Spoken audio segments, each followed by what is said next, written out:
મારું નામ નિશા હિતેશકુમાર પટેલ છે. હું વાત્રક ગામની રહેવાસી છું. આ ફેબ્રિક જ્વેલરી હું બનાવું છું એની પ્રેરણા મને મારી મમ્મી પાસેથી મળી. મારી મમ્મી નાનું મોટું ઘરનું આવું કામ કરતી હતી અને એમાંથી મને આઈડિયા આવ્યો અને હું હવે એનું કામ કરું છું, એનો બિઝનેસ કરું છું. હું આમાં ફેબ્રિક જ્વેલરી બનાવું છું, લાઇટ વેટ ફેબ્રિક જ્વેલરી બનાવું છું. એનો ઉપયોગ મોસ્ટલી જો નવરાત્રિમાં થાય છે, ઓફિસ વેરમાં થાય, ડેલી વેરમાં પણ તમે પહેરી શકો. એ બોલાવવામાં આવે છે. હમણાં જ મોડાસામાં જે સશક્ત નારી મેળો હતો એમાં હું ગઈ, એમાંથી મને સારો રિસ્પોન્સ મળ્યો અને એના પછી મને ઓર્ડર પણ ખાસા મોડાસાના મળ્યા.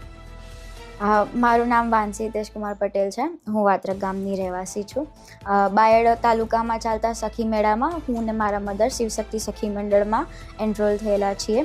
અમે લોકો હેન્ડમેડ ફેબ્રિક જ્વેલરીનો બિઝનેસ કરીએ છીએ. અમે એની અંદર ફેબ્રિકથી અને પૂઠાથી બનાવેલી ઇયરિંગ્સ અને સેટ અને બંગડીઓ વેચીએ છીએ, જે લાઇટ વેટ છે અને ડેલી પહેરાય, ઓકેશન્સ વાઇઝ બી પહેરાય ને જેનાથી રેશિસ નથી થતા. તો અમે લોકો હમણાં રિસેન્ટલી મોડાસા એક મેળામાં ગયા હતા. અમે લોકોએ ત્યાં અમને સારી એવી પબ્લિસિટી મળી. અમે લોકો એને શું કહેવાય, સારા એવા માત્રામાં વેચીને અમને સારા એવા કસ્ટમર્સને રિસ્પોન્સ મળ્યો.